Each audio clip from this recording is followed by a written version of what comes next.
Ang China daw, papatrasin na lahat ng barko nila habang may oras pa.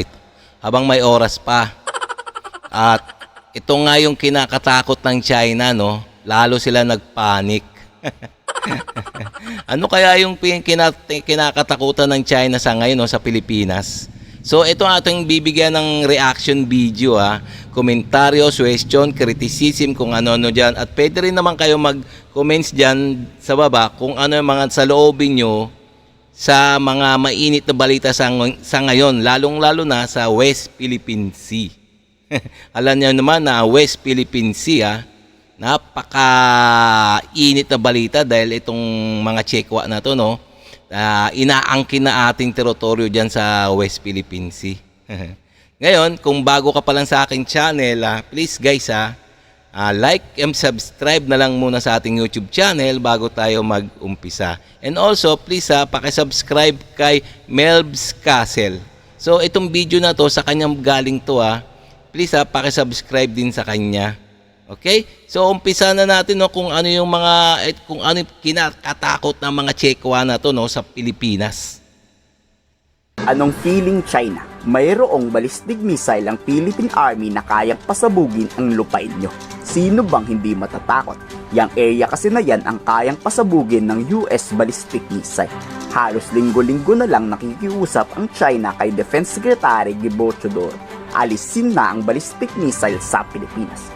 Seryosong banta daw to sa buhay ng mga... Yun naman pala yung kinakatakot ng mga Chekwa na to, no? Yung ballistic missile na nasa Pilipinas ngayon. Ayun ang matindi, malupit na missile na galing sa US. Ayun pala yung yung kinatatakutan ng mga Chekwa na yan, ng mga bisit. mga incheck.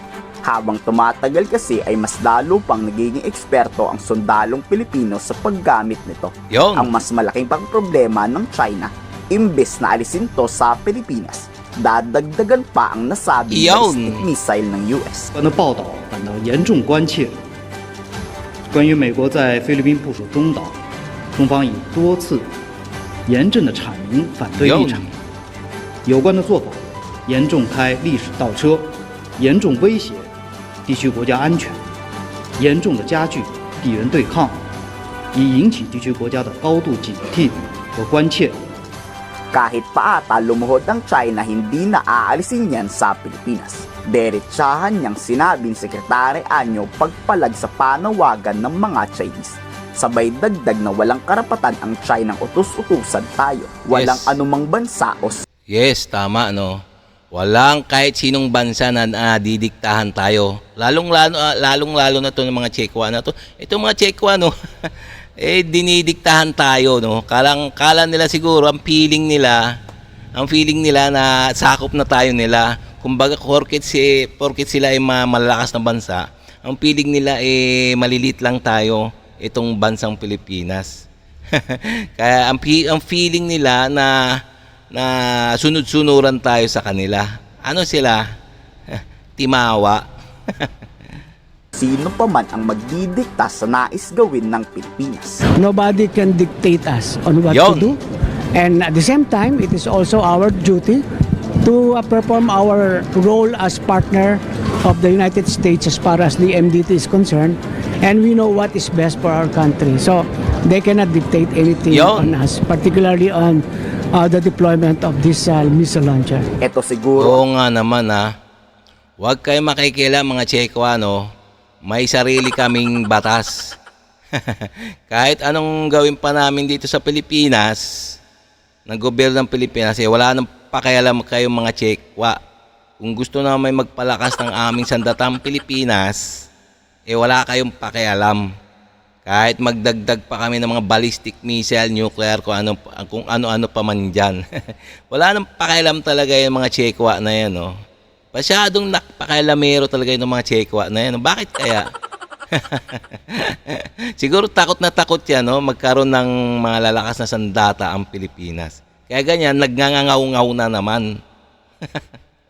Ang dahilan bakit takot ang China ng direktang bombahin ang PCG Kung mapapansin nyo, Kung hindi pagbangga sa ating mga barko, water cannon ang ginagawa ng China Coast Guard.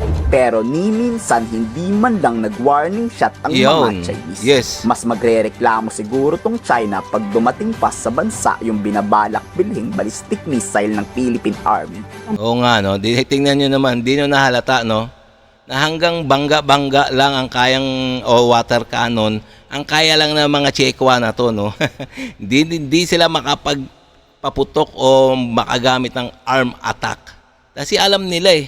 Alam nila ang mangyayari. Kaya nga itong mga Chekwa na to, sa palagay ko hanggang banta-banta lang naman to eh. Ang banta, pagbubuli, para doon nila ginagawa yung ganong pambubuli o pangbabangga at para makuha nila yung gusto nila. Ganon ang style ng mga Chekwa na yan. Kaya never. Kaya halata na sila, no? Halatang halata na sila ng Pilipinas na ganon. Takot naman talaga yung makipaggera, no? Sa totoo lang talaga. Ang tanong ipulaw dyan, it would be the decision of the MDB, SEB, yung Mutual Defense Board. Yes. Yan ang mayroong say dyan. And there will be consultation. But for now, we need the what you call the Typhoon missile launcher Yun.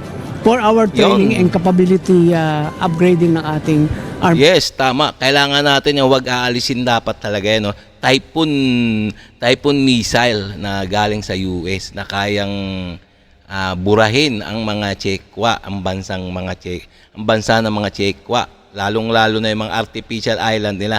Kayang-kaya daw na burahin daw sa dagat itong Typhoon missile. Kaya nga nagngangaw-ngaw ang mga Chino na to, no? Forces. Kailangan alam din natin kung paano mag-operate ito because in Yun, the future, yes. ito yung mga equipment na gusto natin ma-procure. Sinabi na to noon ni Defense Secretary Gibo Teodoro. Walang plano ang Pilipinas na gamitin to sa kalaban. Pwera na lang kung aatakihin kami. Kaya once na gumamit ng arm attack tong mga Chinese, Yes. maghanda-handa na tayo sa susunod na kabanata. Kayo, pabor ba kayo sa desisyon ng Department of National Defense na wag tong alisin? Ikomento sa baba ng inyong saloobin. O yan Anong Ayan so talagang hindi aalisin yung mga ballistic missile, Typhoon missile dito sa ating bansa. Ayun ang desisyon ni Department of National Defense na si Secretary Gibo Teodoro, no. Matapang talaga to, no, si Secretary Gibo Teodoro, no. Pagdating sa issue ng West Philippine Sea tungkol sa kumbaga depensa ng bansa. Talagang maasahan to si Secretary Gibo. Sana nga talagang napaatras ang China, no? Lahat ng barko nila kasi nga doon nga natakot sa ballistic missile ng Pilipinas.